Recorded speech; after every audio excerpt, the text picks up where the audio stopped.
Join our Cornerstone Indonesian Church service online at 11 a.m. Visit our YouTube channel, Salmiman Saud, CBM, or Facebook, Salmiman Cornerstone. Invite your friends and worship together at their homes. Thank you. God bless you.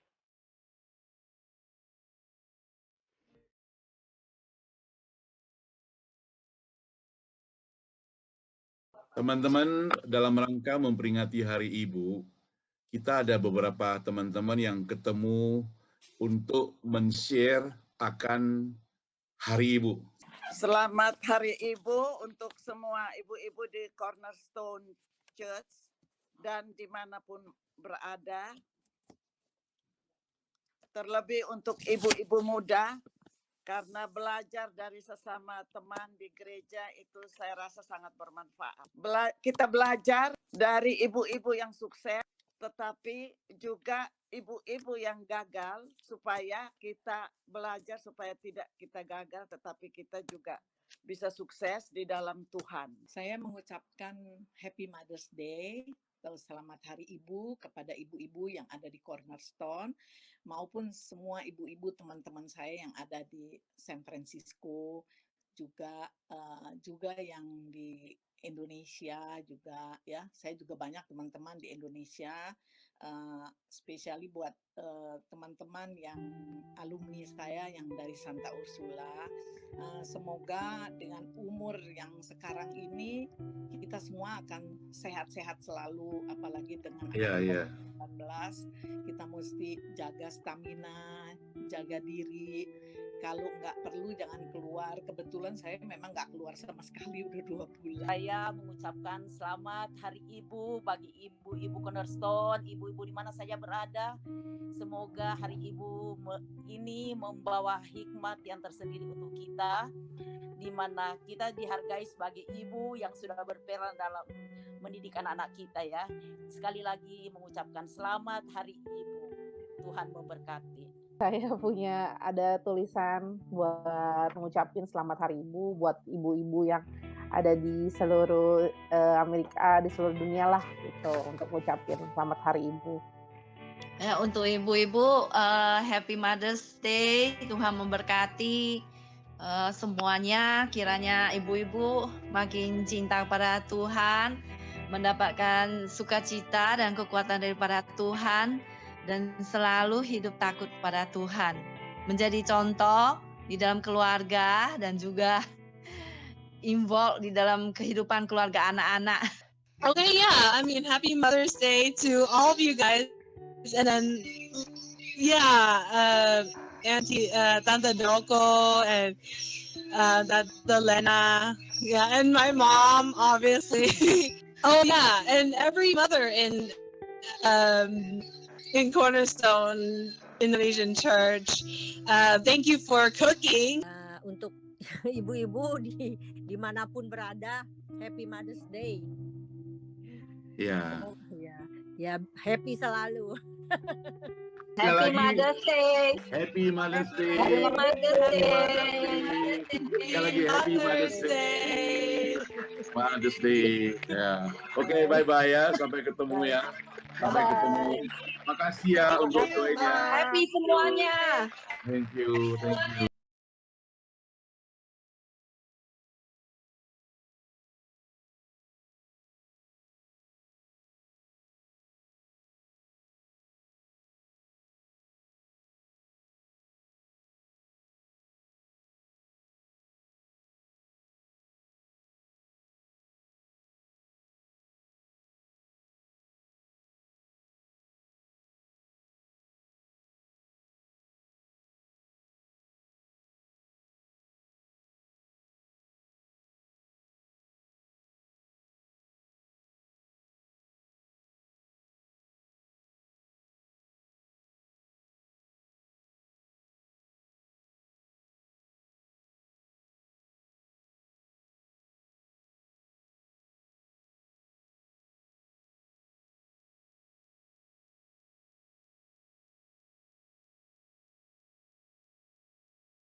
Selamat siang Bapak Ibu yang dikasihi Tuhan kita Yesus Kristus. Kembali kita akan beribadah pada Tuhan pada siang hari ini.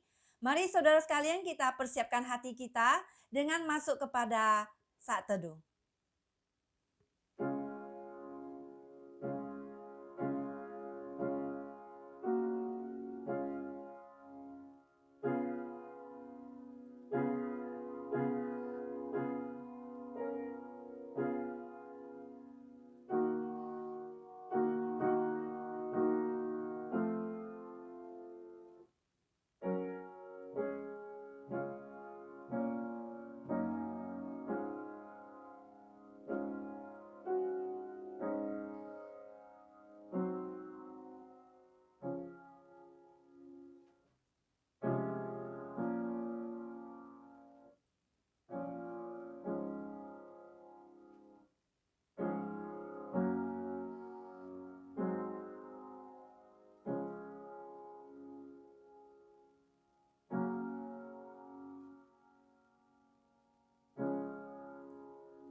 Marilah kita bersorak-sorak untuk Tuhan. Bersorak-sorak bagi gunung batu keselamatan kita. Sebab Tuhan adalah Raja yang besar mengatasi segala Allah. Sujudlah menyembah kepada Tuhan dengan berhias kekudusan. Gemetarlah di hadapannya, hai segenap bumi. Kebaktian pada siang hari ini kita akan mulai demi nama Allah Bapa, Allah Putra, dan Allah Roh Kudus. Turunlah kiranya kasih dan damai sejahtera atas kita sekalian. Pada saat ini kita semua akan memuji Tuhan. Mari kita bangkit berdiri. Kita akan memuji Tuhan, Tuhanku yang ajaib. My wonderful Lord. Mari kita semua buka suara menyanyi memuji Tuhan.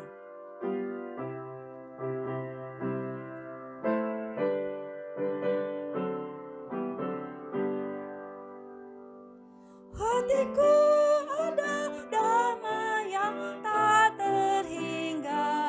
sukacita dari Tuhanku, kusahkan hatiku dengan seutuhnya bagi Tuhanku yang ajaib. Tuhan yang ajaib, Tuhan yang ajaib, malaikat di surga memuji Engkau. Kapan nebusku, ku mau bersujud, Kaulah Tuhanku yang ajaib. Kusahkan jiwaku untuk dikuasai-Mu, supaya ku jadi sempurna. Kehendak Tuhanku yang jadi atasku, Kaulah Tuhanku yang ajaib.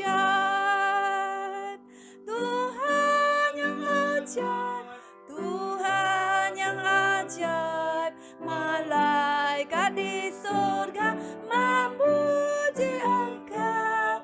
Kapan nebusku, ku mau bersujud, Kaulah Tuhanku yang ajaib. Ayat ketiga. Kusahkan talentaku di hadapan-Mu, supaya memperkenankan-Mu. Seluruh milikku kusahkan padamu, kaki Tuhanku yang ajaib. Tuhan yang ajaib, Tuhan yang ajaib, Tuhan yang ajaib, malaikat di surga memuji Engkau. Kapan nebusku, ku mau bersujud, Kaulah Tuhanku yang ajaib. Ayat keempat. Kaulah yang dari semuanya, Kaulah firman yang maha kuasa. Selamanya Kau yang patut dimuliakan, Kaulah Tuhanku yang Tuhan yang ajaib. Tuhan yang ajaib, Tuhan yang ajaib. Malaikat di surga memuji Engkau. Kau penebusku, ku mau bersujud. Kaulah Tuhanku yang ajaib. Saudara, mari kita masuk ke dalam doa. Bapa Surgawi, kami ucap syukur pada Engkau ya Tuhan, karena pada siang hari ini kami boleh memuji dan muliakan nama Engkau. Kami boleh beribadah pada Engkau ya Tuhan, meskipun di rumah kami masing-masing Tuhan. Engkau hadir beserta dengan kami Tuhan. Engkau menyatakan dirimu, memberikan kami sukacitamu Tuhan dan damai sejahteramu. Terima kasih ya Tuhan Yesus. Engkau berkata di mana 2 atau 3 orang berkumpul di situ Engkau berada bersama dengan kami Tuhan. Dan Bapa dalam surga kami mengucap syukur pada Engkau Tuhan. Biarlah namamu ditinggikan Tuhan. Dan kami mengucap syukur Engkau memberikan kami ibu-ibu kepada kami Tuhan. Untuk boleh membesarkan dan mendidik kami Tuhan. Dan Engkau juga memberikan kami menjadi seorang ibu Tuhan bagi anak-anak kami. Diberkati Tuhan ibu-ibu yang setiap ibu pada siang hari ini. Karena kami memperingati hari ibu Tuhan. Berkatilah kami Tuhan dan berkatilah ibadah kami Tuhan. Dan kami menyerahkan semuanya ke dalam tangan Engkau dari awal sampai akhirnya ke dalam tangan-Mu. Hanya di dalam nama Tuhan Yesus kami berdoa. Amin. Hormat diberi bagi Bapa, Allah dan Roh Kudus, dari mula sampai sekarang dan seterusnya termulia. Amin. Amin. Dipersilakan duduk kembali. Pada saat ini kita kembali akan memuji Tuhan dengan menyanyikan lagu Hitung Berkat-Mu nomor 50. Hitung berkat-Mu, count your blessings.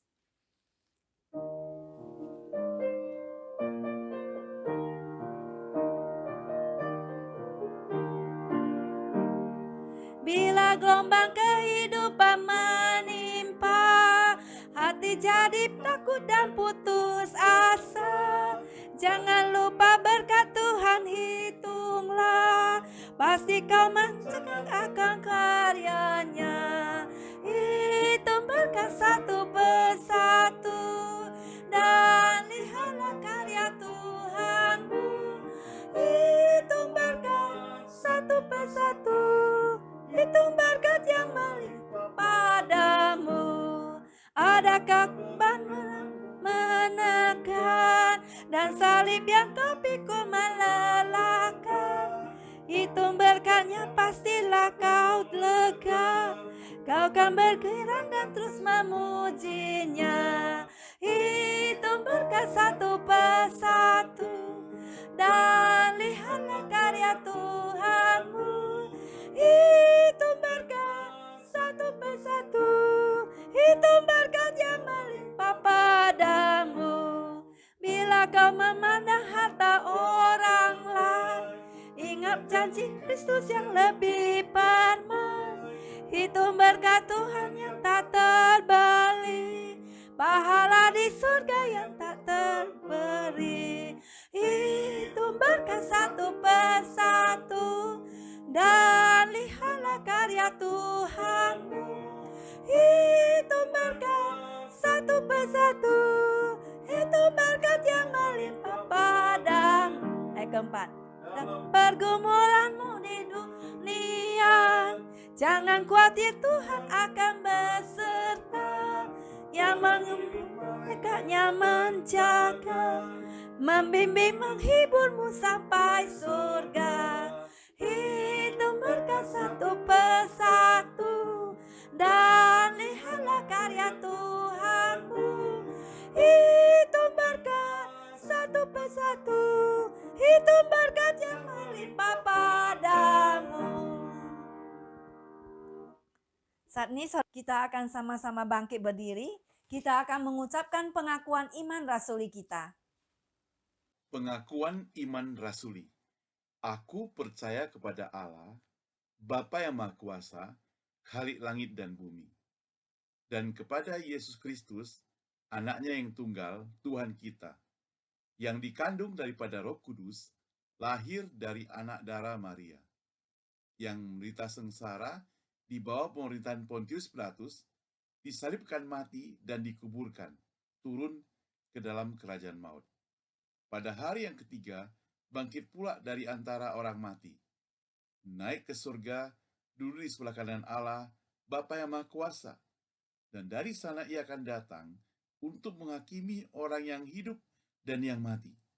Aku percaya pada Roh Kudus, gereja yang kudus dan am, persekutuan orang kudus, pengampunan dosa, kebangkitan tubuh, dan hidup yang kekal. Amin. Selanjutnya saudara sekalian, kita akan masuk kepada doa syafaat yang akan dipimpin oleh hambanya Pendeta Saumiman Saud. Kami persilakan. Mari saudara, kita sama-sama masuk dalam doa syafaat. Mari kita berdoa. Sekali lagi kami bersyukur kepadamu, Allah Bapa yang di surga. Kami bersyukur kepada Tuhan Yesus yang begitu mengasihi kita. Kami bersyukur kepada Tuhan yang senantiasa memelihara kita, sehingga sampai detik ini kita masih diberi kesempatan untuk memuji dan memuliakan nama-Mu Tuhan. Tuhan, di dalam kesempatan berdoa ini, kami mau berdoa untuk gereja kami, Gereja Cornerstone San Francisco. Kami doakan supaya pekerjaan Tuhan senantiasa terus berjalan, walaupun ada hambatan untuk jemaat datang ke gereja.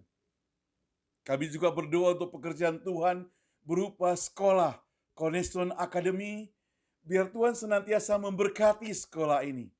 Apalagi sebentar akan masuk tahun ajaran baru, biar Tuhan kirimkan murid-murid yang lebih banyak lagi, supaya mereka boleh belajar, mereka boleh mempelajari firman Tuhan melalui sekolah yang kami selenggarakan ini. Berkati setiap guru, berkati setiap pendeta yang melayani. Secara khusus kami doakan untuk Departemen Bahasa Indonesia. Kami serahkan seluruh jemaat kami yang berbahasa Indonesia, yang ada di San Francisco dan sekitarnya. Tuhan, Engkau senantiasa jaga dan pelihara mereka.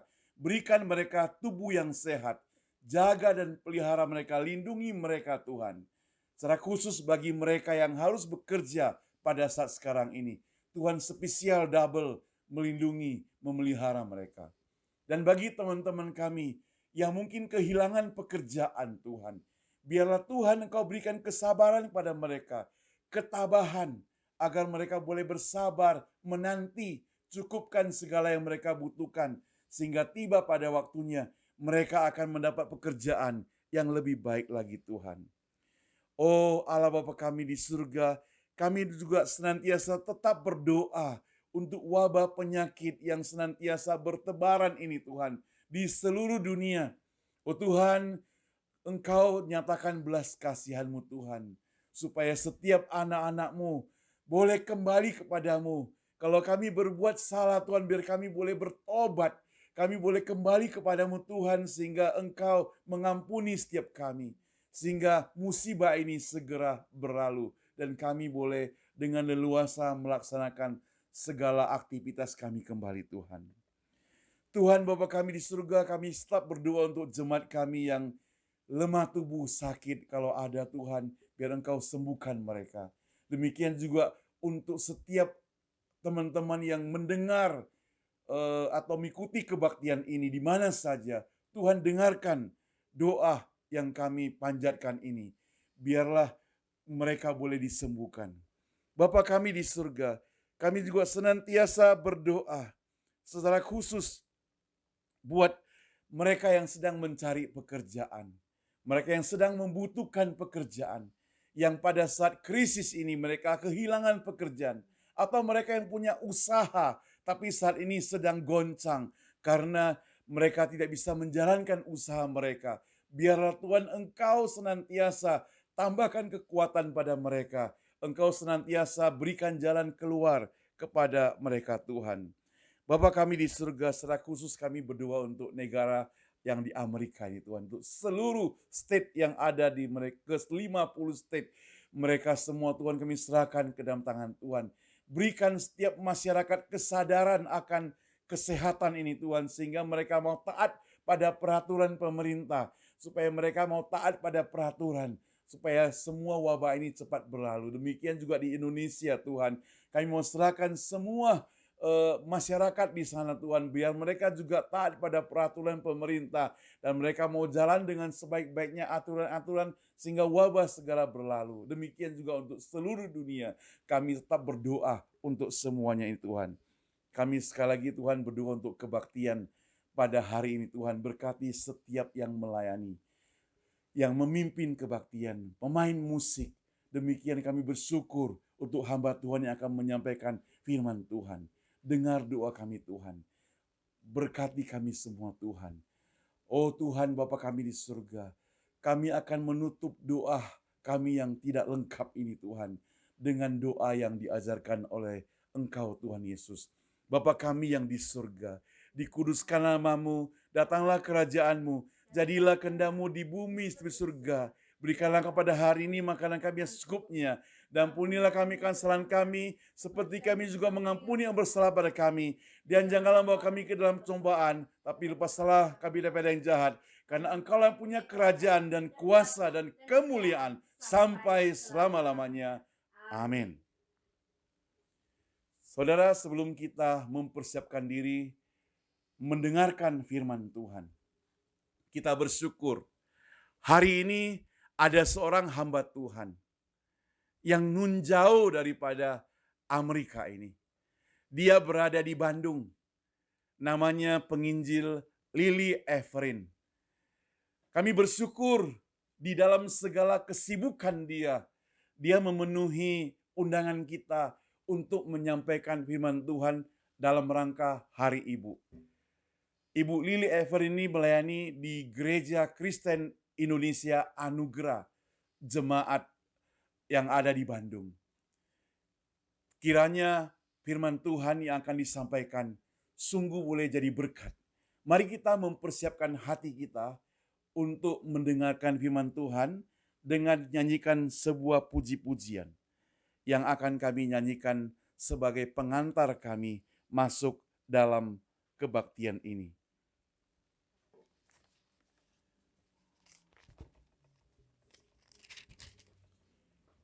Nah saudara, kita akan nyanyikan sebuah pujian yang berjudul Just as I am without one plea. Sebenarnya ku tak layak. Nomor 196. Kita akan nyanyikan ketiga bait ini untuk mempersiapkan kita mendengarkan firman Tuhan.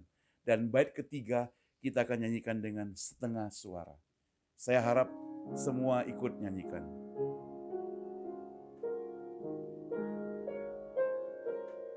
Mari dengan sungguh-sungguh kita nyanyikan sebagai persiapan hati kita.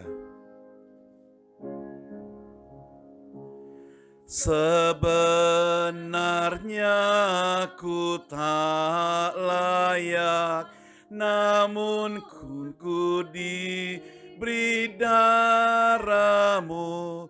Dan Engkau memanggil daku, ya domba Allahku, datang.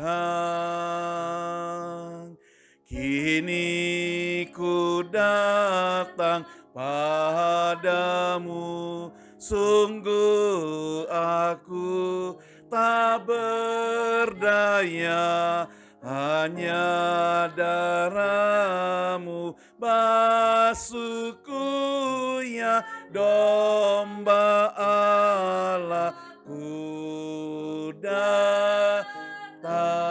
Setengah suara.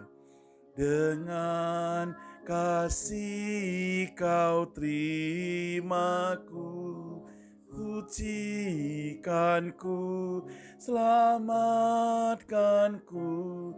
Janji-Mu pasti, jadilah domba Allahku datang. Mari saudara, sekali lagi kami undang Ibu Lili Efrin untuk menyampaikan firman Tuhan. Kiranya menjadi berkat bagi Anda semua.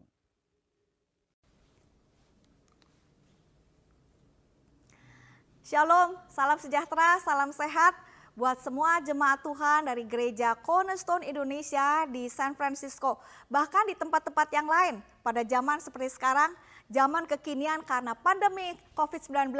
Kita bisa berjumpa di udara tanpa dibatasin oleh geografis, bukan? Isn't that wonderful? Dan hari ini sungguh satu kehormatan, satu kepercayaan di dalam rangka Hari Ibu. Saya boleh berbagi firman Tuhan, posisi dari Bandung, Jawa Barat. Tetapi bisa berbagi firman Tuhan dengan teman-teman di nun jauh di sana, San Francisco, bahkan di tempat yang lain. Kiranya berkat daripada Tuhan, kemurahan daripada Bapa beserta dengan kita sekalian pada ibadah hari ini. Kita sama-sama merenungkan apa yang Tuhan miliki, Tuhan siapkan, Tuhan ingin kita hidupi sebagai wanita-wanita Allah. Mari kita berdoa. Bapa kami di dalam sorga, kami bersyukur bahwa di tengah keadaan yang sulit seperti hari ini, kehadiran Tuhan, pekerjaan Tuhan tidak pernah dibatasin oleh situasi, kondisi, bahkan geografis dan keadaan-keadaan yang di luar kendali manusia.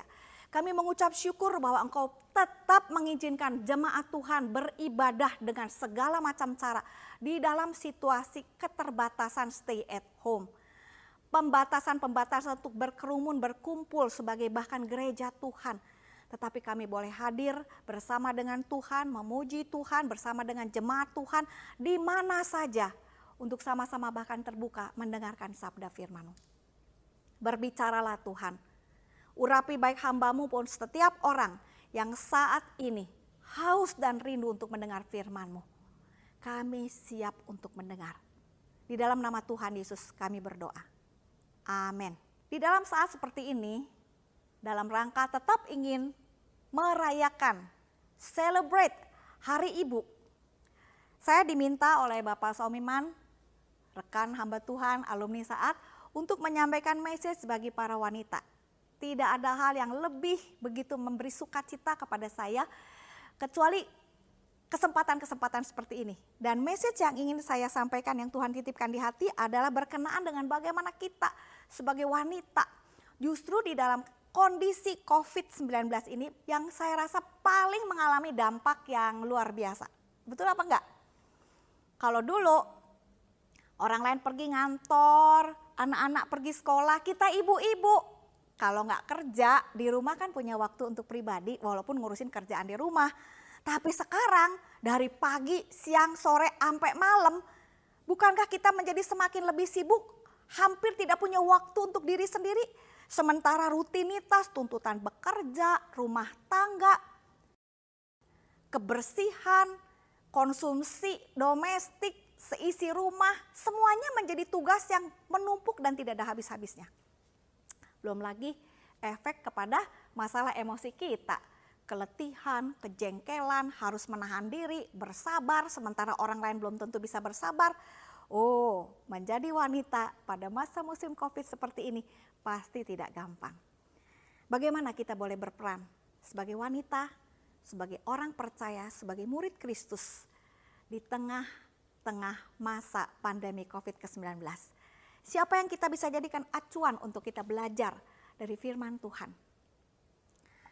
Begitu saya mendapatkan kesempatan penawaran daripada Pak Saumiman untuk berbagi firman Tuhan bagi para wanita dari Cornerstone Congregational Church di San Francisco, yang muncul di dalam benak saya adalah figur seorang perempuan yang bernama Deborah.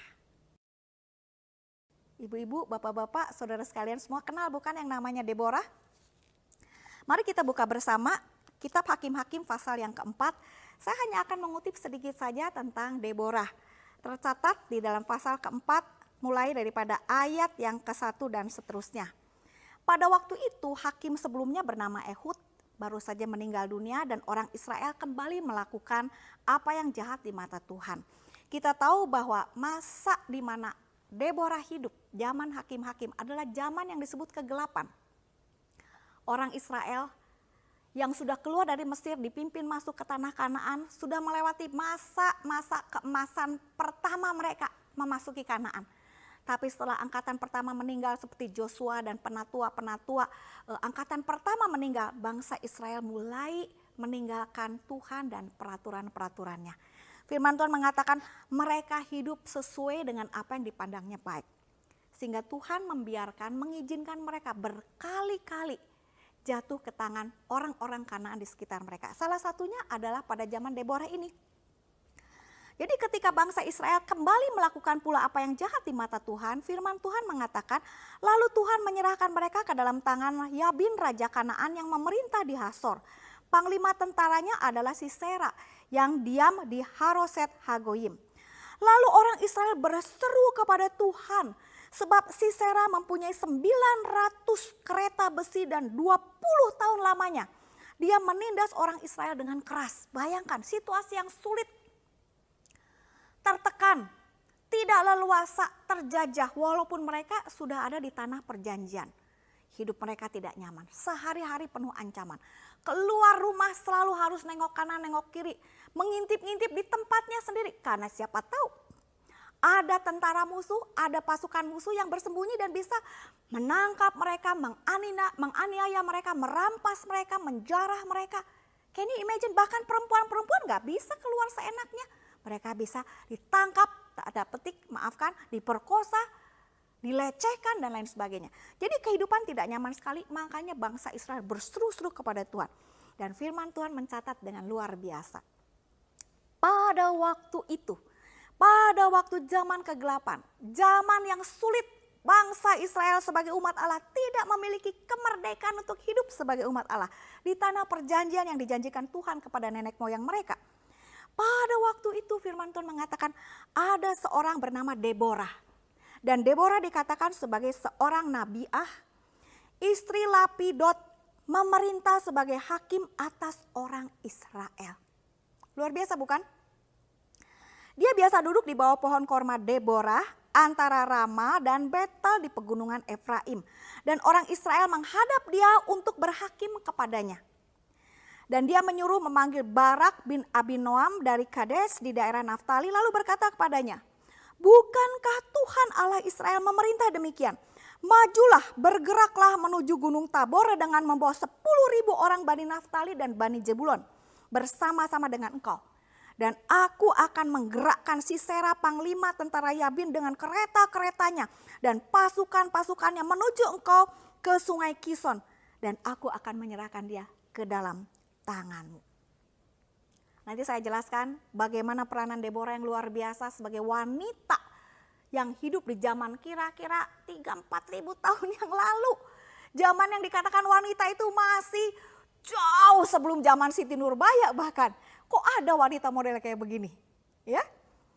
Kemudian Barak yang menerima firman Tuhan melalui Deborah sang hakim pada waktu itu menjawab kepada Deborah, jika engkau turut maju, aku pun maju. Tapi jika engkau tidak turut maju, aku pun tidak maju. Lalu Deborah menjawab, baik aku turut, hanya engkau tidak akan mendapat kehormatan dalam perjalanan yang engkau lakukan ini. Sebab Tuhan akan menyerahkan Sisera ke dalam tangan seorang perempuan. Lalu Deborah bangun berdiri dan pergi bersama-sama dengan Barak ke Kedes. Sampai demikian jauh pembacaan firman Tuhan. Kita selalu percaya, diberkatilah orang yang percaya, menghormati, menjunjung tinggi firman Tuhan, membaca, merenungkannya, bahkan melakukannya sebagai prinsip kehidupan dalam sehari-hari. So, apa yang kita bisa belajar tentang kita sebagai wanita di tengah situasi keadaan yang tidak menunjang, yang penuh tantangan dan bahkan bisa dikatakan hampir mustahil untuk wanita bisa berperan dari kisah Deborah ini.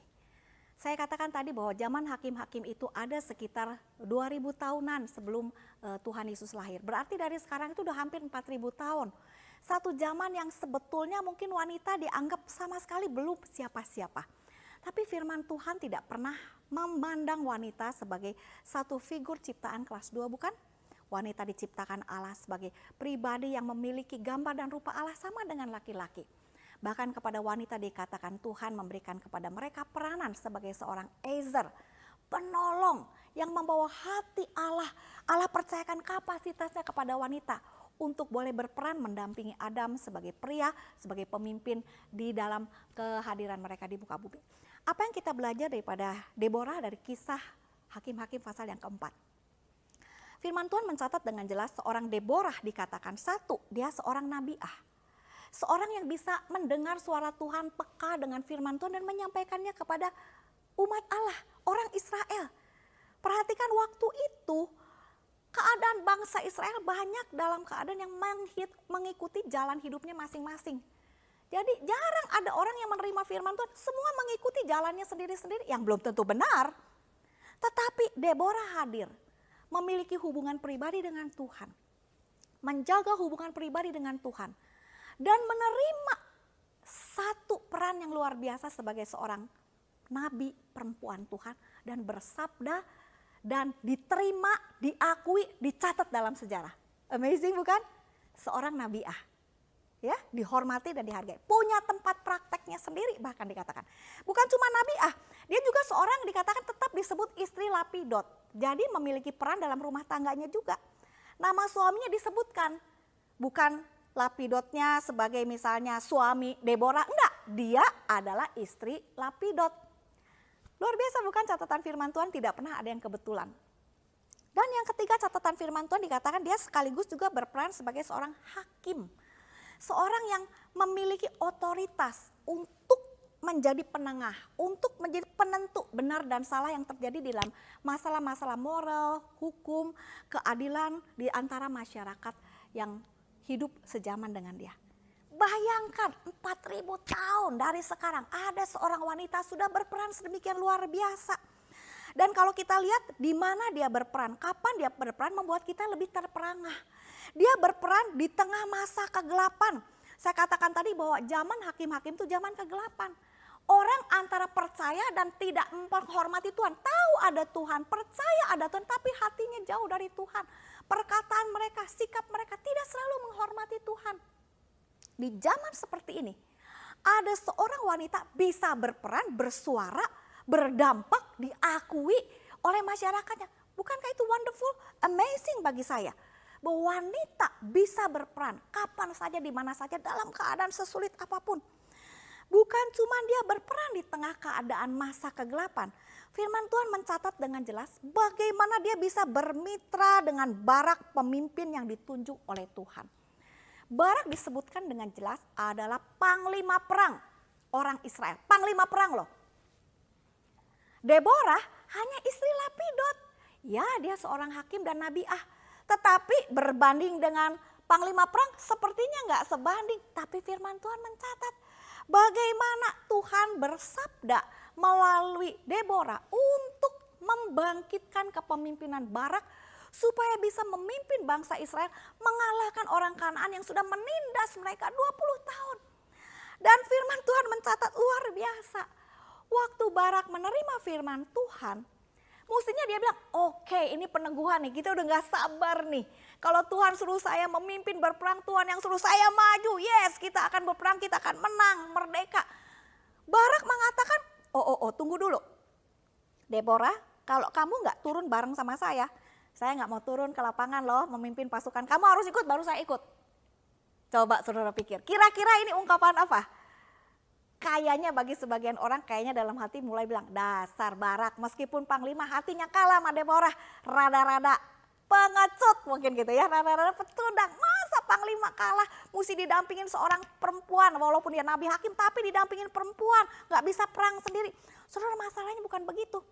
Ada satu kegamangan kepemimpinan di antara bangsa Israel karena mereka orang yang udah biasa ikut sendiri. Maunya sendiri. Sekarang bagaimana Barak bisa memimpin kalau tidak ada otoritas rohani daripada Deborah? Yang menarik, respon Deborah. Deborah bukan tipe perempuan yang ketika menerima tantangan dan tawaran yang tanda petik diabaikan oleh Barak. Deborah tidak berkata, oke Barak, masa kamu gak berani? You mau saya mendampingi engkau? Baik. Saya yang pimpin, saya pegang komando, kamu jadi ajudan saya. Lalu dia mulai berulah, bersikap, berperilaku sebagai seorang pemimpin, sedangkan Barak cuma jadi kayak separuh koordinatornya saja.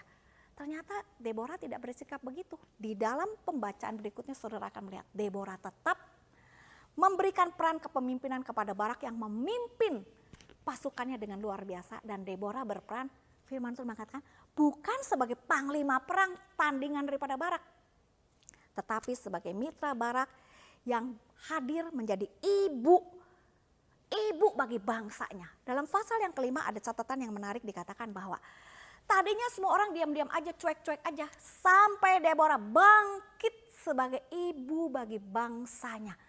Membangun rasa patriotisme daripada orang Israel untuk mau dipimpin oleh Barak. Ini luar biasa, peranan seorang wanita yang menolong lahirnya pemimpin untuk berperan pada posisinya dan membangkitkan orang lain untuk mau bekerja sama di bawah kepemimpinan orang itu. Dan dia tidak mengambil porsi bagi dirinya sendiri. Jadi saudara sekalian, saya belajar di dalam masa sulit seperti sekarang ini. Ada banyak tantangan, kesulitan yang kadang-kadang mungkin membatasi seorang perempuan.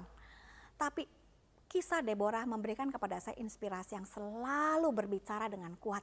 Wanita tetap bisa berperan di tengah keadaan sulit seperti apapun. Wanita tetap bisa bermitra dengan pemimpin-pemimpin karismatis apapun kondisi mereka. Dan wanita bisa menempatkan diri dengan tepat, proporsional, dan berdampak positif, maksimal bagi bangsa dan zamannya. Deborah sama sekali tidak berperan sebagai pengontrol, pendikte, pendakwa, penguasa daripada orang-orang yang sudah taat secara rohani di dalam pengaruh kepemimpinan rohani dia sebagai nabiah dan hakim. Tidak. Deborah hadir sebagai ibu bagi bangsanya. Satu gambaran yang luar biasa saya katakan untuk seorang Deborah pada zaman hakim-hakim. Nah, apa yang bisa kita pelajari dikaitkan dengan kehidupan kita hari ini dan bagaimana kita bisa berperan. Saudara sekalian, saya ingin berbagi tentang masalah 3 hal. Satu kesadaran akan panggilan dan kesanggupan seorang wanita. Kadang-kadang banyak wanita diberi oleh Tuhan kapasitas yang istimewa. Dari sononya loh wanita itu dicipta Tuhan sebagai penolong. Ezer, saya katakan di dalam pendahuluan tadi, Kejadian 2 ayat 18, Allah merancang wanita untuk menjadi Ezer. Memiliki hati, kapasitas, daya untuk bisa menolong. Ezer ini istilah yang khusus dipakai untuk menggambarkan Tuhan sebagai penolong bagi umatnya. Raja, pemimpin, menolong bagi rakyatnya. Ini diberikan kepada wanita. Jadi diri kita, setiap wanita, wahai para bapak, para saudara, harus mengakui dan menghargai ada sesuatu di dalam diri para wanita di dalam kehidupanmu, dalam keluargamu. Ibumu, saudaramu perempuan, istrimu, anakmu perempuan. Kita sebagai wanita perlu melihat diri kita, ada kapasitas yang Tuhan beri. Di dalam Amsal pasal ke-14 ayat ke-1 dikatakan wanita memiliki sesuatu daya untuk membangun dan menghancurkan dengan kekuatan tangannya. Luar biasa bukan? Bisa membangun dan menghancurkan dengan tangannya. Karena dia Ezer. Jadi kalau wanita ngerti kapasitas dirinya, dia bisa berperan luar biasa.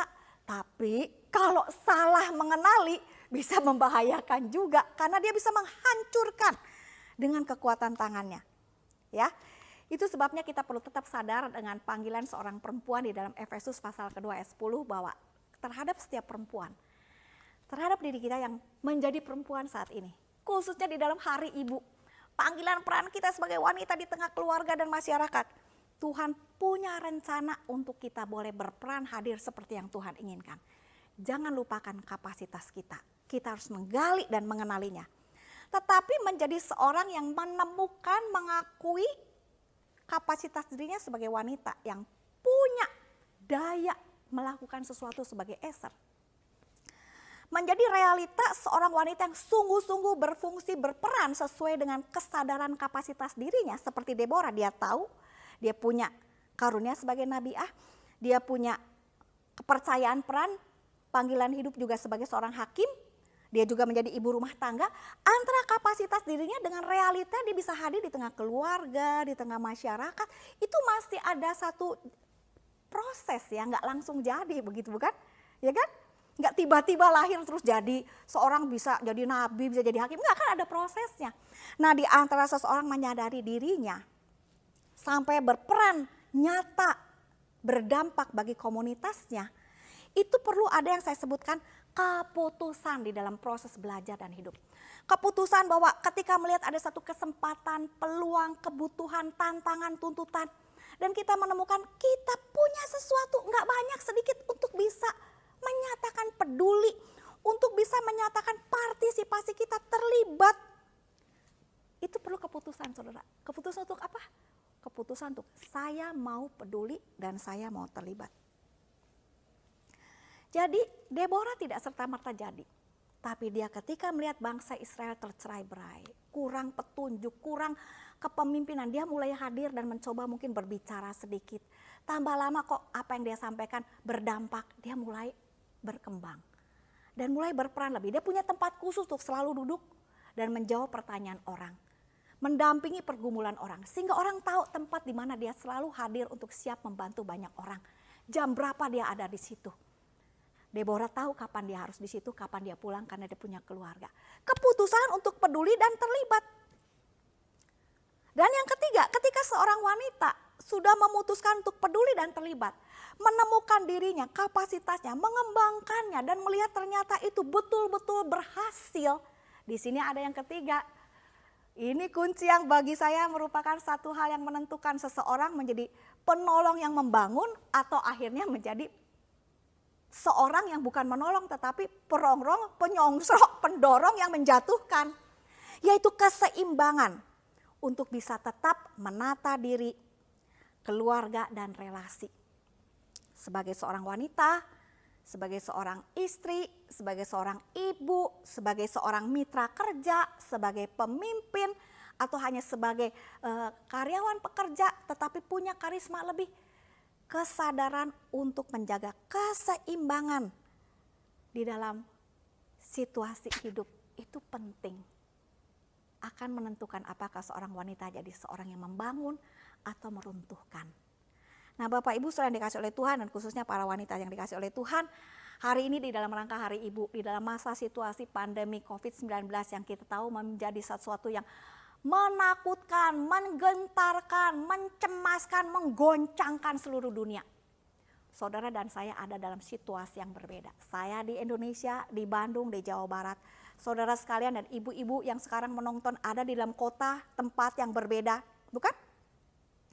Ada yang merasa terkungkung, tidak bisa apa-apa, nggak boleh kemana-mana, harus tinggal di rumah.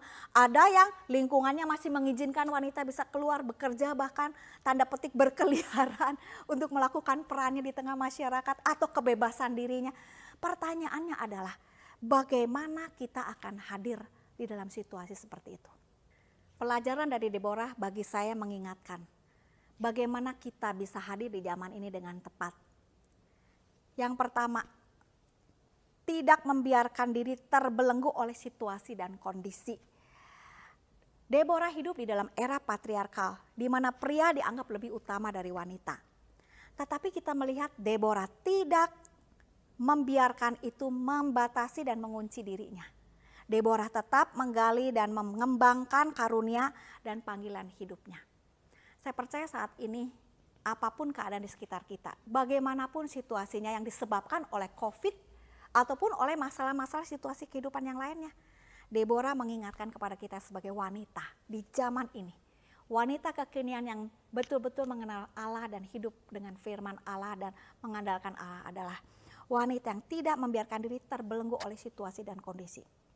Tapi tetap menggali dan mengembangkan karunia dan panggilan yang mungkin Tuhan titipkan justru untuk saat seperti ini. Itu yang pertama. Yang kedua, saudaraku, apa yang kita bisa terapkan dalam kehidupan sekarang ini dari kehidupan Deborah yang saya mau bagikan. Bahwa pada waktu itu situasinya orang Israel berbuat semaunya dan Tuhan menyerahkan mereka kepada tekanan orang-orang Kanaan. Jadi kalau kita lihat Deborah sih kan orang yang punya hubungan baik dengan Tuhan. Makanya dia bisa peka dengan suara Tuhan, hati Tuhan, dan punya dorongan menyampaikan kepada orang Israel. Saudara, kalau yang tahu hidup dengan orang-orang seisi rumah yang pada keras kepala, bandel, terus ngotot dengan keinginannya sendiri, atau kepada lingkungan masyarakat yang tidak mau peduli dengan apa yang menjadi kebijaksanaan umum. Ada kan? Ada kan? Musim COVID aja dibilang gak boleh keluar. Allah, itu melanggar kebebasan pribadi dan lain sebagainya. Dan mereka terus melakukan apa yang mereka inginkan, merasa itu hak pribadi mereka. Kadang-kadang kita gergetan. Bukankah begitu? Udahlah, masa bodoh lah. Biar tahu rasa, begitu kan ya. Alamin aja sendiri akibatnya. Deborah tidak membiarkan dirinya hanyut dalam situasi zaman yang tidak menghargai Tuhan dan firman Tuhan. Ya pokoknya saya baik sama Tuhan, masa bodoh orang lain. Enggak. Tetapi dia mau peduli, dia tidak mau berdiam diri, dia tidak tinggal apatis. Tapi tetap menyuarakan firman Tuhan dan bahkan berperan sebagai nabi dan hakim. Ini luar biasa. Saya pernah dalam situasi hidup kadang-kadang merasa, aduh udahlah, jangan terlalu banyak urusan. Kalau banyak urusan capek, orang lain belum tentu positif menganggap niat baik kita untuk melakukan sesuatu yang baik, disalahpahami, repot, tidak dihargai lagi. Tapi Deborah seorang yang konsisten menyuarakan suara Tuhan, hadir dan berperan dengan hidupnya, sampai dia mempunyai tempat dan posisi di dalam masyarakat dan berdampak. Saya kira kita bisa belajar. Saudara dan saya bisa belajar. Para wanita yang sekarang sedang mendengarkan firman Tuhan ini diberitakan. Di tempat di mana Anda berada, situasi keadaan yang kadang-kadang mungkin di luar kendali Anda. Kemampuan nalar Anda untuk, saya bisa apa? Mari kita menenangkan diri di hadapan Tuhan dan bertanya, Tuhan ada apa yang saya bisa berbuat di dalam lingkungan saya? Pasti ada sesuatu. Yang ketiga yang saya mau bagikan kepada Bapak Ibu sekalian adalah, pada waktu Tuhan bertindak dan Tuhan memilih Barak sebagai panglima perang, Baraknya ragu-ragu, orang Israel kenyataannya susah bersatu, makanya Barak tidak mempunyai percaya diri bisa memimpin dengan baik. Di sini luar biasanya Deborah. Ketika Barak minta Deborah terlibat karena dia yang punya suara didengar oleh banyak orang di Israel waktu itu. Deborah bangkit menjadi ibu bagi bangsanya. Saudara, jangan pernah pandang enteng kehadiran Anda dan saya di dalam kehidupan di mana kita berada sekarang. Kalau kita tetap memilih hidup bersama dengan Tuhan, berjalan di dalam Tuhan, mengikuti firman Tuhan, jangan khawatir kita tidak punya suara dan tempat untuk didengar oleh orang. Tuhan memberikan kepada setiap kita, wanita, kemampuan kapasitas untuk bersuara selama kita menjaga hati kita dan hidup kita. Begitu seorang wanita memutuskan untuk peduli dan terlibat, saudara ketahuilah, ada kapasitas Allah yang siap bekerja melalui seorang wanita untuk membawa dampak yang mengubahkan. Pada hari ibu ini, saya ingin mengajak ibu-ibu, saya juga wanita, saya seorang ibu, seorang istri, ya. Saya punya anak 2 yang sudah dewasa, oke. Saya punya teman-teman saudara seiman, jemaat yang Tuhan percayakan masih dilayani. Saya tetap melihat bahwa saya sebagai wanita, Tuhan masih mempercayakan untuk terus berperan, bersuara, dan hadir bersama dengan mereka untuk menggenapkan rencana Tuhan. Ketika Pak Saumiman meminta saya menyampaikan firman Tuhan hari ini, secara tidak terduga ada sesuatu yang terjadi yang saya bisa bagikan. Hari itu teman lama saya, kira-kira saya berjumpa dia tuh mungkin 15 tahun yang lalu di pesawat dalam pelayanan ke Medan. Pada waktu itu ibu ini sedang dalam perjalanan bisnis, duduk di sebelah saya. Dan saya tuh suka ngobrol sama orang. Waktu saya berbincang dengan dia, lalu dia bercerita, dia punya seorang anak laki-laki, anak kedua, yang lahir dan mengalami satu cedera otak waktu proses kelahiran. Dokter di Indonesia dan di luar negeri, entah Malaysia atau Singapura ya, itu sudah mengatakan, aduh ini anak bakal gak bagus masa depannya. Anak sulung kamu lahir baik, ya. Dan kamu juga dengan suami kamu sehat baik-baik aja. Udah lupakanlah anak ini, titipin aja lah di rumah sakit, panti untuk orang yang memang tidak beruntung hidupnya. Kamu lahirin anak lagi yang sehat, yang baik, pasti bagus hasilnya. Dia mempunyai hati seorang ibu, mempunyai hati seorang anak Tuhan yang begitu tertantang. Dan dia bercerita, Bu Lili tahu, tidak ada seorang pun boleh mendikte hidup anak saya secara manusiawi. Anak ini pemberian Tuhan. Dan dia bercerita perjuangan dia mendampingi anaknya. Yang sudah seperti kata dokter tidak bisa tumbuh normal. Dia merawat dengan iman, dengan cinta kasih, dengan pengetahuan yang dia tahu. Sampai anaknya itu bisa tumbuh walaupun tidak seperti tanda petik anak-anak normal lainnya. Tidak bisa berbicara, tidak bisa berjalan dengan baik. Tapi anak ini bertumbuh, bisa berkomunikasi, bisa mengerti tentang Tuhan, tentang cinta kasih, keindahan, kebenaran. Dan ibunya mencari jalan untuk bisa membuat anaknya sekolah, homeschooling, dia jadi gurunya. Dan dia ajak anak-anak lain yang juga punya pergumulan yang sama belajar bareng-bareng karena dia orang yang diberi Tuhan kapasitas. Dia pimpin daripada satu perusahaan besar, Mark Plus, something like that. Oke? Saudara sekalian, saudara tahu, untuk membuat cerita lebih pendek, kemarin beliau mengirimkan kepada saya foto tentang dia dan anaknya yang 15 tahun yang lalu dia ceritakan di pesawat. Dia bilang sekarang anaknya udah gede. Saudara lihat ya di PowerPoint saya. Yang besar lulus sekolah dengan terhormat dari Stanford University. Keren loh. Dapat beasiswa full pokoknya itu ya. Nah yang nomor 2 ini, namanya itu Rizky ya. Dia dikatakan tumbuh sebagai seorang anak yang sekarang bisa berkomunikasi dengan berkomputer. Dia menjadi seorang pelukis yang diakui secara internasional loh. Aduh, walaupun karya lukisnya itu pakai tangannya itu cuman dalam 11 tahun terakhir itu nggak banyak. Dibilang jarang sekali dia melukis. Kalau mamanya lihat dia kayaknya mau melukis, udah disediakan semuanya. Dan anak ini melukis dan luar biasa sekali. Mengungkapkan tentang keindahan ciptaan Tuhan, keagungan kasih ibu, ya, keindahan alam. Waduh, saudara sekalian luar biasa, ya.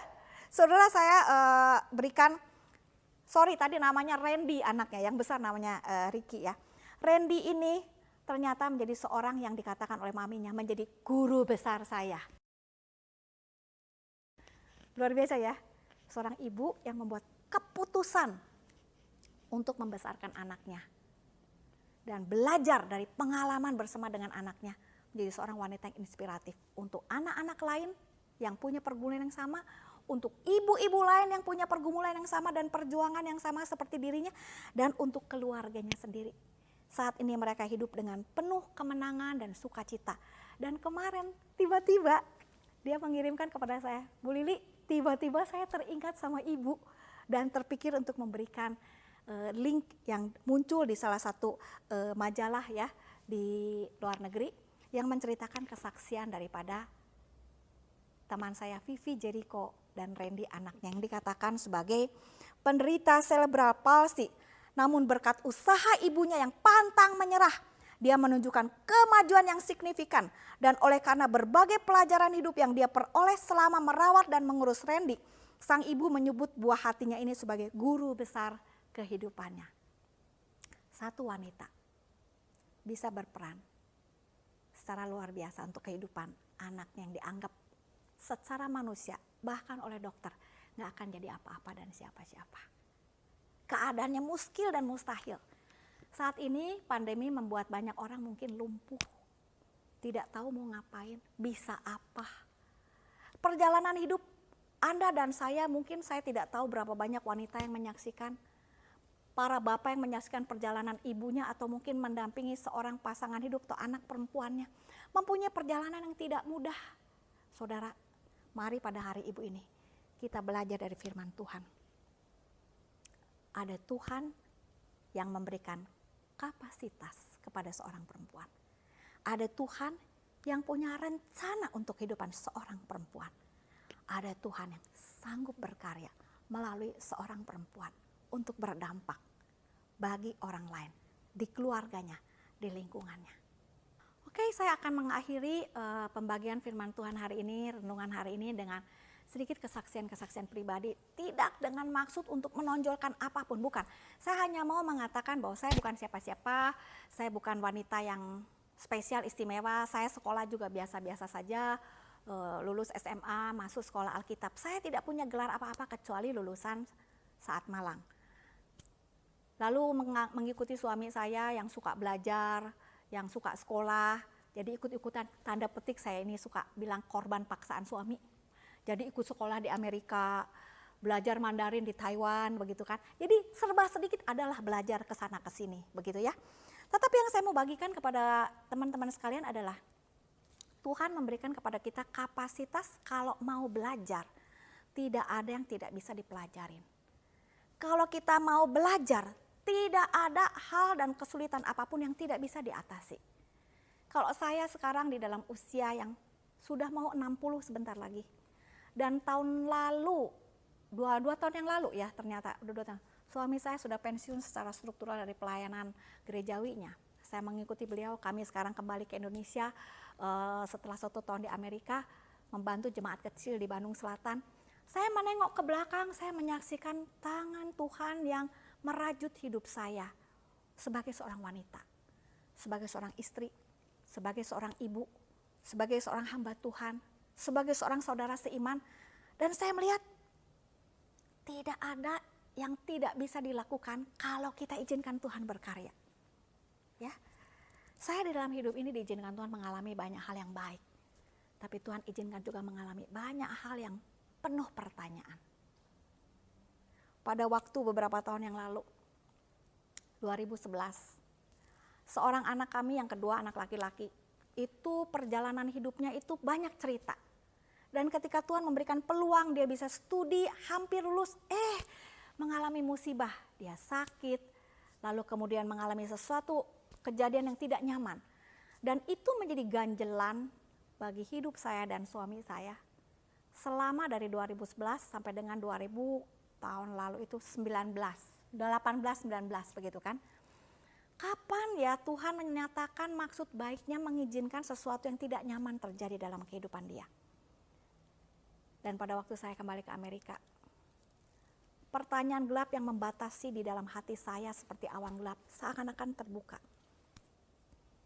Apa yang Tuhan sedang kerjakan melalui kejadian anak saya. Di Amerika, Tuhan berikan kepada saya kesempatan belajar. Belajar tentang mental health. Belajar tentang bagaimana survive kalau ada anggota keluarga mengalami depresi, bipolar. Dan saya dengan suami saya menjadi tanda petik pasangan yang mungkin cuman kami belajar ini dalam konteks seperti itu.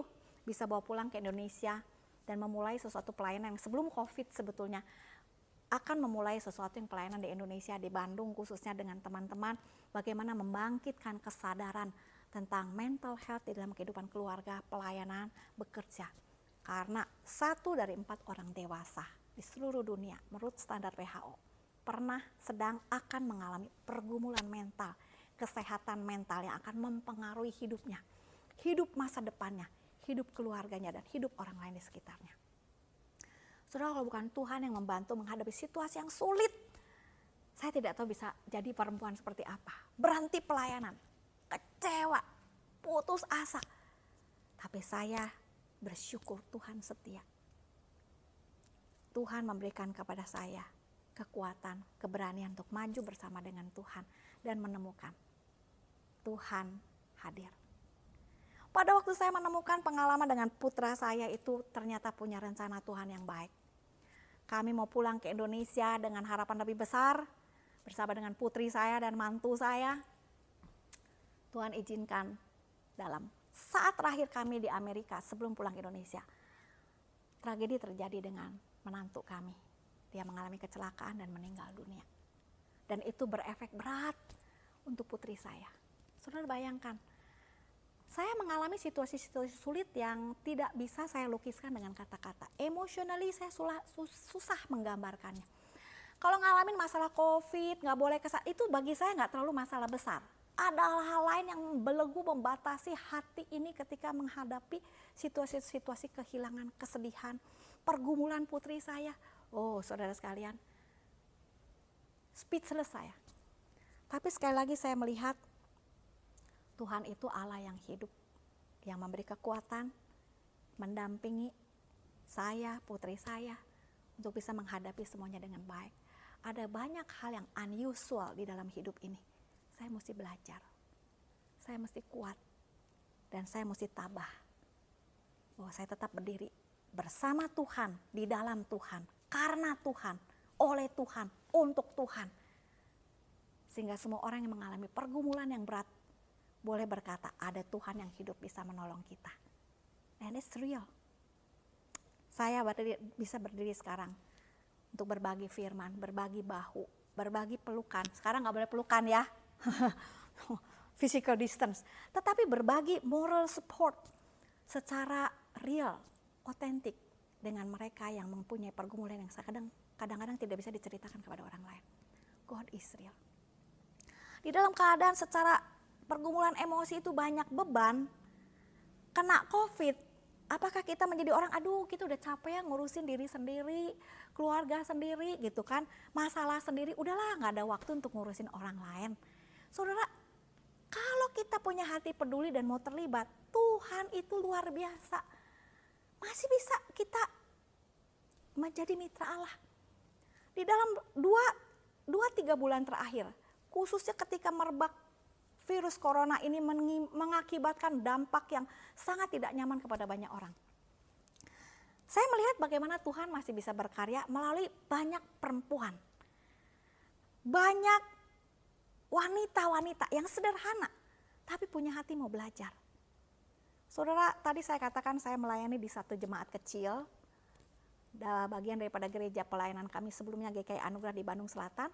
Jemaat ini menengah ke bawah dan ketika kena COVID banyak yang tentu saja terdampak, tidak ada kerjaan. Sebelumnya sudah susah, sekarang tambah susah, begitu kan? Dan cuman modal punya hati peduli. Saudara, kami mengalami pelajaran-pelajaran rohani yang luar biasa. Kami membentuk kelompok kecil untuk saling membantu, saling menolong. Dan yang menarik, orang-orang dalam keadaan terbatas ketika menerima fasilitas bantuan, ternyata mereka mau belajar. Baru saja kemarin saya berbagi dengan mereka tentang perjalanan hidup di dalam rumah belajar, ketika dibantu untuk bertahan, untuk bisa menyambung hidup. Mereka menjadi orang yang bisa peduli kepada orang lain. Orang yang lebih susah dari mereka. Nggak disuruh loh, sampai saya terkagum-kagum, kok bisa ya? Kok saya cuma minta kamu bagi sembako sama orang yang susahnya sama dengan kamu, jangan cuma terima sembako aja, bagi sama orang lain. Dia bagi sama orang, waktu melihat orang lain kesulitan, mereka melakukan lebih daripada apa yang tanda petik saya tugaskan kepada mereka. Mereka bisa berinisiatif membeli hal-hal lain yang dibutuhkan oleh keluarga itu, padahal mereka sendiri kekurangan. Dari mana? Kan ibu udah bantu kita dapat hal yang sebetulnya tadinya nggak kepikiran bakal dapat penghasilan tambahan, mereka sisihkan dari penghasilan tambahan yang gak seberapa, kan saya tahu berapa kasih mereka. Mereka bisa sisihkan seorang sedikit untuk membantu orang lain. Saudara, ketika seorang wanita memberikan hatinya dijamah oleh Tuhan, dia bisa jadi berkat buat siapa aja. Amin. Wonderful, awesome story saudara sekalian. Dan ternyata kita masih punya peluang yang tidak terbatas kalau kita bersedia bermitra dengan Allah. Dalam salah satu foto, satu kehormatan 2 hari yang lalu, bersama dengan tim para ibu-ibu, ada bapaknya, pasti ada bapaknya. Ya, mewakili tim, kita ada kegerakan untuk namanya Gereja Sahabat Kota. Gereja Satu Hati Berkati Kota. Kita ajak gereja-gereja, para pengusaha, anak-anak Tuhan bersedia berkolaborasi, bersinergi untuk membantu kota di mana kita tinggal. Kalau masing-masing bergerak sendiri itu sporadis, nggak kedengeran gaungnya bahwa kita hadir sebagai umat Tuhan di kota kita. Ya, kalau jalan sendiri-sendiri tumpang tindih, yang satu daerah menerima perhatian banyak karena tahu daerah itu kurang, semua pada mau nolong ke sana. Padahal ada daerah lain yang juga kekurangan, tapi nggak terbantu, jadi nggak rata. Jadi kami berusaha untuk membantu bekerja sama dengan pemerintahan daerah. Dalam hal ini Gubernur Jawa Barat. Kemarin bisa ketemu loh sama Ibu Gubernur, sama-sama pakai apa tuh namanya masker, sampai saya nggak kenal ini siapa ya, tak pikir ajudannya, nggak tahu Ibu Gubernur. Dan kita bicara soal bagaimana membantu kota secara merata, menghadirkan gereja untuk menjadi sahabat dari kota, satu hati berkati kota. Saya tidak bisa habis pikir, ada banyak orang yang mau terlibat dan di situ banyak perempuan berperan. Memberi dirinya, waktunya di tengah masa sulit ini. Dari rumahnya, dari koneksinya, dari relasinya, dari kapasitasnya, suaminya untuk menjadi berkat bagi kota. Bagaimana dengan Anda? Ada yang jadi imigran di negara orang, ada yang menjadi mungkin seseorang yang dikunci di rumah oleh anak dan suaminya karena sayang.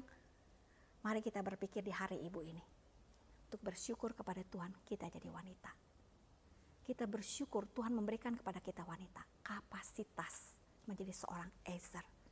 Dan kita mau membuka diri, mengizinkan Tuhan menggali diri kita, kemampuan kita, apa yang bisa, apa yang kita punya untuk boleh Tuhan pakai jadi berkat bagi banyak orang. Siapa saja bisa dipakai oleh Tuhan. Bangkitlah wanita-wanita Allah bagi Tuhan di zaman ini, di kotamu, di tempatmu, di rumahmu, di mana saja engkau berada. Lihat bagaimana Tuhan berkarya melalui hidupmu. Tuhan memberkati. Bapak Surgawi, terima kasih di momen hari Ibu seperti ini. Kau beri kesempatan kepada kami untuk merenungkan di tengah keterbatasan, di tengah kemustahilan situasi dan kondisi. Tuhan, Engkau selalu bisa menyatakan hadir-Mu, karya-Mu melalui anak-anak Tuhan. Dan dalam hal ini, di dalam hari Ibu, mengingatkan kami melalui para wanita. Karena Engkau sudah merancang wanita untuk menjadi Ezer. Berkatilah para wanita-Mu ya Tuhan, di mana saja mereka berada saat ini.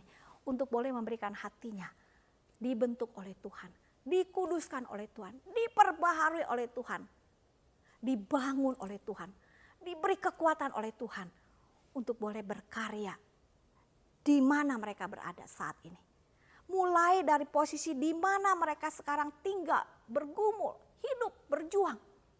Dan melihat Tuhan, Engkau menolong mereka menjadi penolong bagi orang lain. Pertama-tama bagi orang seisi rumahnya. Dan kemudian bagi orang di sekitar rumahnya. Bahkan melampaui lingkungan di mana mereka berada. Karena zaman sekarang, segala sesuatu mungkin dan bisa terjadi melalui fasilitas teknologi yang ada. Berkatin jemaat-Mu di Cornerstone San Francisco menjadi jemaat Tuhan yang mempunyai wanita-wanita Allah yang bangkit bagi kemuliaan nama Tuhan. Berkati siapa saja yang saat ini mendengarkan firman Tuhan di seluruh dunia untuk bangkit sebagai umat Allah, khususnya para wanita, bangkit sebagai wanita-wanita Allah yang berkarya sebagai Ezer-Ezer zaman ini, membawa dampak yang memuliakan Tuhan, membangkitkan semangat hidup, menebar pengharapan di tengah keadaan pandemi COVID-19 yang melumpuhkan dan mematikan ini. Justru wanita-wanita Allah boleh hadir dan menjadi pembawa berkat, kekuatan, jalan keluar, solusi bagi tempat di mana mereka berada. Terima kasih Tuhan. Materaikan firman-Mu. Jadikan ini kekuatan bagi setiap kami.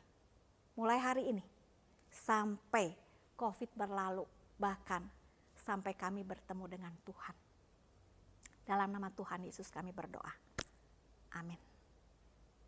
Saat ini kita akan memberikan persembahan kepada Tuhan.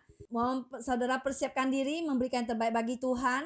Karena Tuhan telah terlebih dahulu memberkati kita. Mari kita kembali memberikan yang sebagian yang telah Tuhan berikan pada kita untuk mulia, untuk memperlebar kerajaan Tuhan. Saat ini kita memberikannya dengan memasukkannya ke dalam amplop. Dan pada waktu kita akan bertemu kembali, kita akan menyerahkan kepada yang saat ini. Kita akan semua bangkit berdiri. Kita akan doa persembahan.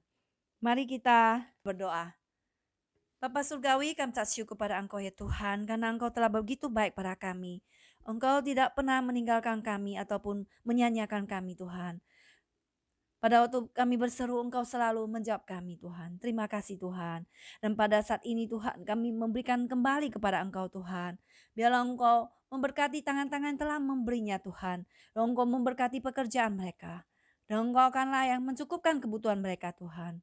Terima kasih ya Bapa. Kami percaya Tuhan akan semua penyediaan Tuhan. Kami percaya bahwa Tuhanlah yang akan menyediakan semua kebutuhan kami.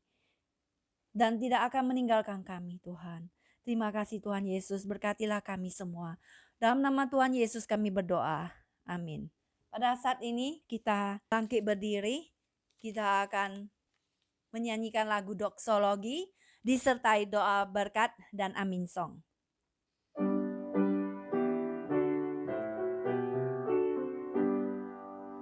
Puji Allah Bapa Putra, puji Allah Roh Kudus, ketiganya yang esa, pohon selamat sumber berkat.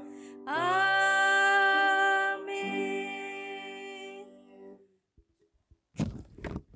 Bertugas.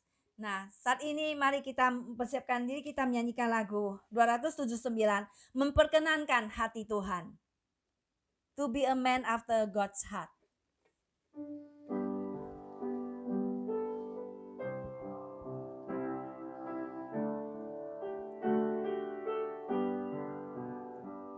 Ku tak mau hidup percuma, tiada hasilnya. Tolong ku kira Tuhan, gunakan tiap waktu, menyenangkan hati Tuhan, inilah doaku. Asal Tuhan kuatkan, ku mau setia selalu. Sekali lagi saudara sekalian. Ku tak mau hidup percuma, tiada hasilnya. Tolong ku kira Tuhan, gunakan tiap waktu, menyenangkan hati Tuhan, inilah doaku. Asal Tuhan kuatkan, ku mau setia selalu.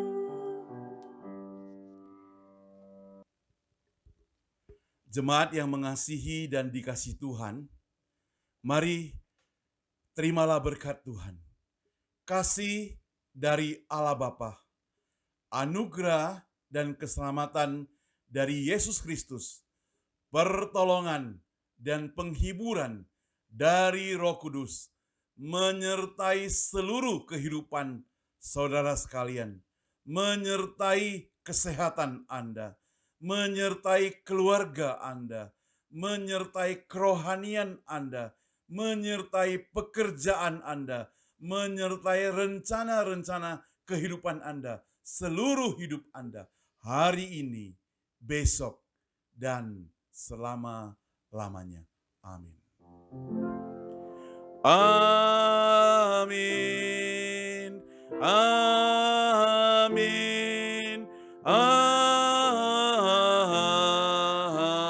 Amin. Amin.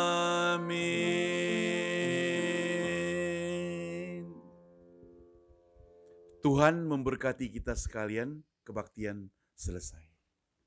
Sampai jumpa minggu depan.